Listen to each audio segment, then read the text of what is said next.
Bem-vindos ao podcast Quebra-Gelo. André, estás aqui em espírito para mais um shortcast de podcast Quebra-Gelo. E é mais um livro, como sempre, e vou falar outra vez de Kafka.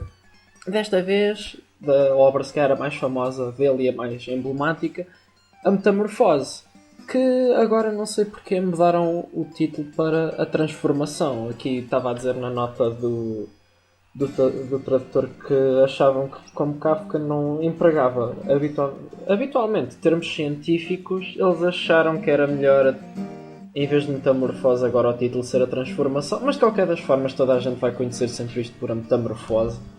E acho que é adequado o termo metamorfose mais do que o termo transformação, tendo em conta a mensagem do livro. Mas é disso que vamos falar agora, dessas coisas todas que eu estou aqui a dizer. Estou acelerado! E então de que é que fala a metamorfose? A metamorfose pega num tema um pouco absurdo, como é habitual das obras de Kafka, pegar num tema absurdo ou numa ocorrência absurda, e fala-nos então de Gregor Samsa, um senhor que um dia acorda e vê-se transformado num inseto. Segundo as descrições pouco abundantes na obra, é um género de um escaravelho. Não, pela descrição, sim, é escaravelhado, se quiserem assim. E ele acorda como um escaravelho ou como um inseto, como quiserem, e a história é à volta disso. Mas o que se procura na história não é propriamente as dificuldades de ser um inseto ou explorar o processo em como ele se transformou em um inseto, mas sim refletir sobre a vida que ele levava e a vida que ele leva agora após a sua transformação e as consequências que isso tem. E o que me surpreendeu logo de início, e acho que é um dos elementos mais interessantes da história, é que o próprio Gregor Samsa não se importa muito, ou pelo menos ao início, ele nem sequer tenta perceber porque é que se transformou num escaravelho ou num inseto. Ele não quer saber, ele não pensa sequer nisso. Não há um pensamento da personagem de como é que isto me aconteceu. A única coisa que ele pensa é, quando acorda, pensa o que é que me aconteceu, porque ele vê naturalmente o seu corpo transformado e nota o desconforto da sua nova anatomia, mas ele nunca procura saber ou não se mostra sequer incomodado pelo facto de ser um escaravelho ou um inseto. Agora, o que pode parecer ridículo, e esse é mais um dos elementos de Kafka, o ridículo e o absurdo, e isto revela logo aqui mostra o caráter da personagem e a maneira como a personagem vive a sua vida, porque Gregor Samsa é o que é descrito na obra como um caixeiro viajante. Ele trabalha para uma firma em que tem que estar sempre a viajar e ele é muito absorvido pelo seu trabalho. E a primeira preocupação dele quando acorda, para além de ficar surpreendido por se ter transformado, mas não tão surpreendido quanto se deveria esperar, é que está atrasado para o trabalho. Ou seja, nós temos aqui um homem que está completamente absorvido pela sua vida profissional e pelas suas obrigações e que esqueceu-se completamente do seu próprio bem-estar e do seu corpo e do seu espírito. E isso é o elemento mais proeminente logo no início da obra, logo quando ele acorda, e depois há uma confusão porque os pais lhe batem à porta e a irmã, e depois vem o gerente da firma ter com ele, e a preocupação dele, ele nem pede ajuda a ninguém, ele ignora completamente o facto de se ter transformado. Ele imediatamente ultrapassa isso. O que mais o preocupa é não estar a cumprir as suas obrigações, porque ele perdeu o comboio e tinha que fazer uma viagem às 6 da manhã, se não me engano, mas ele acordou, eram 6h30, e depois ele queria estar pronto antes das 7 da manhã, mas às 7 da manhã foi quando ele se conseguiu levantar da cama, porque ele ainda não estava habituado aos movimentos do seu corpo. E depois, quando o gerente chega, ele enerva-se porque o gerente chegou e o que é que ele vai dizer ao gerente, e depois o gerente começa a repreendê-lo, e no meio disto tudo, ele não lhe passa sequer pela cabeça: espera aí, eu transformei-me num escaravelho. E isso é o surpreendente, é a absorção completa desse homem pela sua vida profissional e pelas suas obrigações. E, tanto que ele, quando finalmente consegue abrir a porta do quarto e sair cá para fora, ele tenta falar normalmente como se nada fosse. Ele tenta vestir-se e tenta fazer a mala e tenta isto tudo, mas ele depois sai mais depressa do quarto porque o tal gerente começa a repreendê-lo.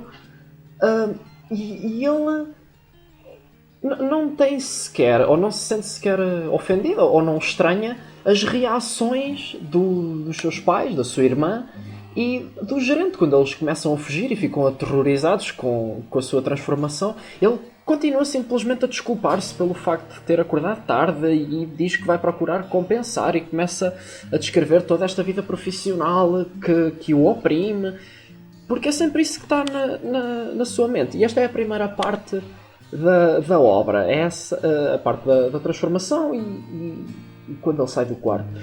A segunda parte da obra, ele depois é pontapeado para dentro do quarto pelo pai e fica ferido porque tem uma maior sensibilidade em passar em portas e em lidar com a mobília, porque não está habituado, e fere-se a entrar novamente dentro do quarto porque ele não cabia na porta. E o pai deu-lhe um pontapé e ele ficou praticamente sem o lado esquerdo do corpo. Mas adiante. Depois, na segunda parte da obra, pode-se pensar que ele vai refletir mais sobre a sua transformação ou sobre como aquilo lhe aconteceu, mas não, ele, ao longo de toda a obra, ele nunca se vai questionar sobre isso. Nunca. Ele agora vai estar preocupado, já não tanto com o trabalho, mas com a vida familiar. Porquê? Porque ele era o responsável pela estabilidade familiar dentro de sua casa, porque ele era o único que trabalhava. O seu pai tinha tido uma empresa, uma firma que foi à falência, e a partir daí ele começou a trabalhar mais e começou a ganhar cada vez mais dinheiro, e era ele o sustento da família. E ele agora está preocupado, já não com o trabalho, é óbvio que ocasionalmente isso lhe volta à cabeça, mas agora está preocupado com o bem-estar familiar e como é que eles se vão desembaraçar sem ele. E mais uma vez aqui é manifestado esse caráter de desprezo por ele próprio. Ele não chega a pensar uma vez nele, ele está sempre a pensar nos outros, a pensar no trabalho, a pensar na família, a pensar em como eles vão reagir perante tudo aquilo, mas ele nunca se chega a questionar ele próprio. A tristeza que ele tem é realmente a da reação das outras pessoas e não do seu próprio processo de lidar com isso. E a obra depois continua por aí. Depois assistimos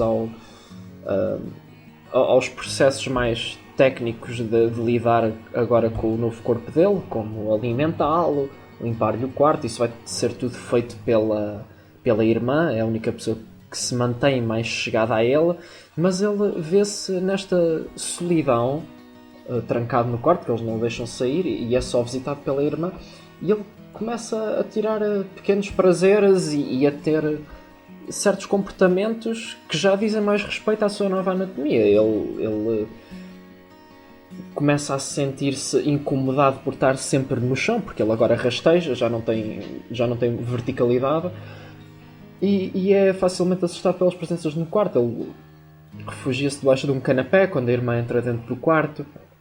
Ele depois ganha o prazer de trepar paredes. Ele começa a gostar da sensação de trepar paredes, uma vez que ele não tem mais nada para fazer dentro do quarto.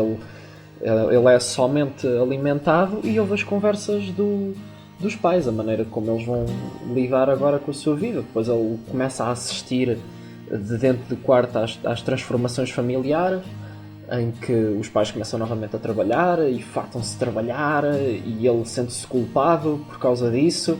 No fundo, ele sofre sempre pelos outros. Apesar, não quer dizer que as outras pessoas não sofram por ele, é claro que é trágico para a família aquilo que aconteceu, mas ele, eu diria de certo modo que ele quase que sofre mais que eles. E isto faz, pelo menos a mim, fez com que eu desenvolvesse um certo carinho pela personagem, porque ele torna-se realmente um animal e tem todas estas maneiras primitivas de comunicar e de querer agradar, o facto de ele se esconder debaixo do canapé e tentar transmitir o que está a sentir pelo olhar, porque eles não percebem o que ele diz, ele perde essa capacidade de verbalizar. E ganha-se uma certa pena e um certo carinho à personagem por esse sentido. Mas por outro lado, também me faz confusão e também despreza um bocado o caráter dele pelo facto de ele não se preocupar consigo próprio e tentar desvendar como é que ele ficou desta maneira, porque ao longo da obra não se chega a descobrir como é que ele se transformou. Ele simplesmente se transformou e ponto final. E ele não tentar sequer orientar a sua própria vida, no sentido de, ok, tudo bem que eu me transformei, já que não quer saber como é que fiquei assim, deixa-me ao menos saber como é que eu vou viver o resto da minha vida assim. Mas não, ele simplesmente tira esse pequeno prazer de rastejar nas paredes e no teto, mas não faz qualquer tipo de plano. Um plano de, sei lá, sair dali ou procurar comunicar. Enfim, levar a sua vida para a frente novamente. Ele não tem quaisquer perspectivas. No fundo, ele quase não tinha uma vida. A vida dele era o trabalho e era sustentar a família. E agora isso tudo acabou. E ele está sozinho e o seu caráter não se desenvolveu para além disso. E isso torna-se deprimente, por esse sentido. E aqui está muito essa faceta do existencialismo de Kafka que eu adoro e que... Eu gosto muito de obras existencialistas. Por isso também sou suspeito a estar a fazer elogios a isto. Mas de facto é uma obra fenomenal, isso não se pode negar.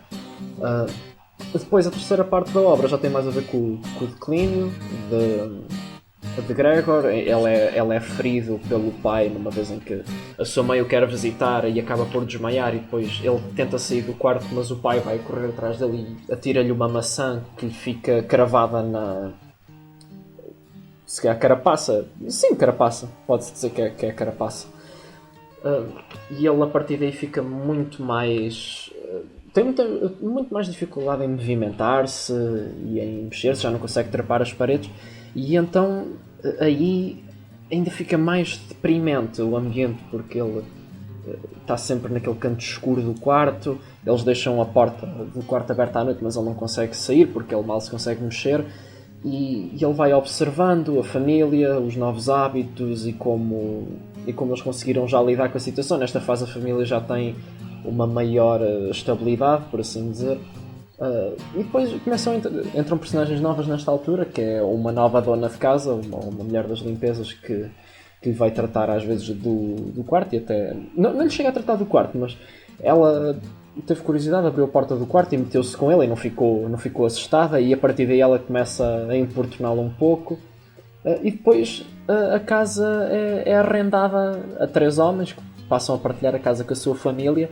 Ele não chega a perceber quem são, e o Kafka também não nos ilumina nesse sentido, mas depois desenvolve-se uma relação quase de subordinação para com esses homens, e pronto, ele assiste a tudo isto.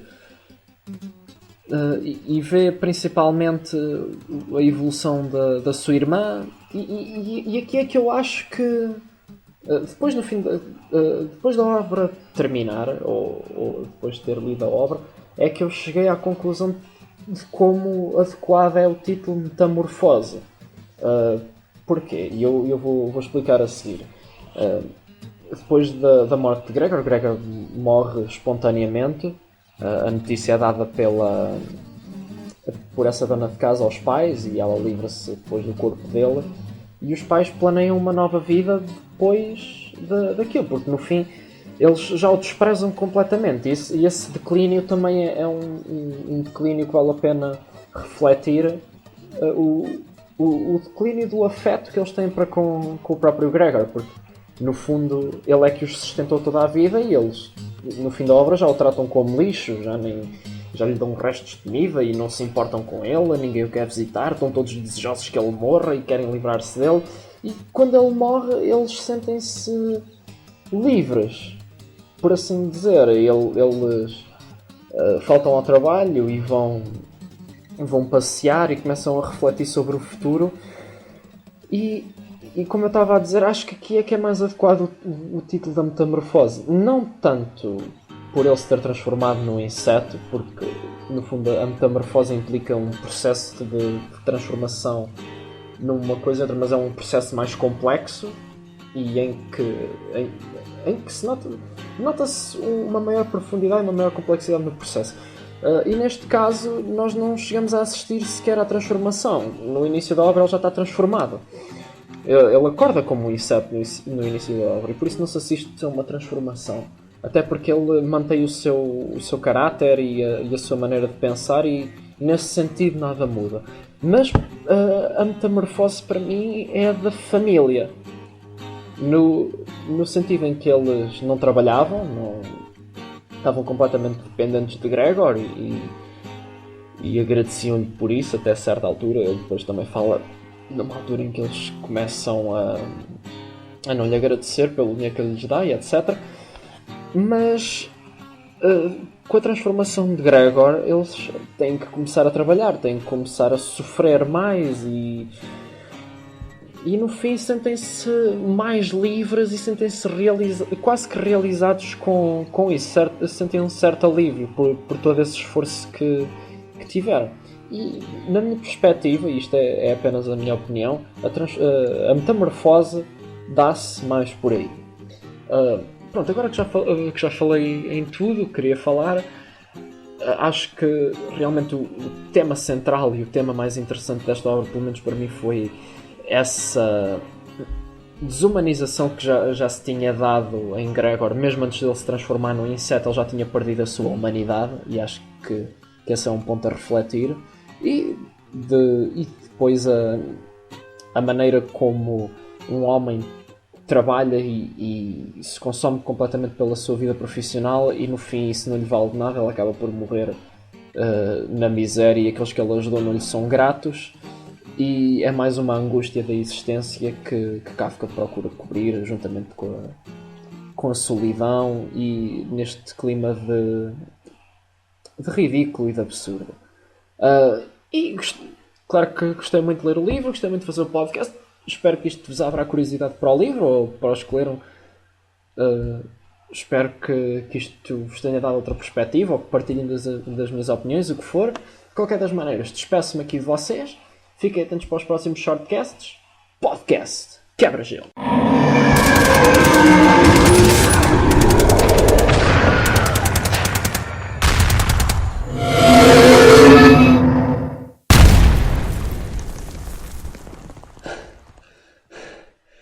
A ignorância é difícil.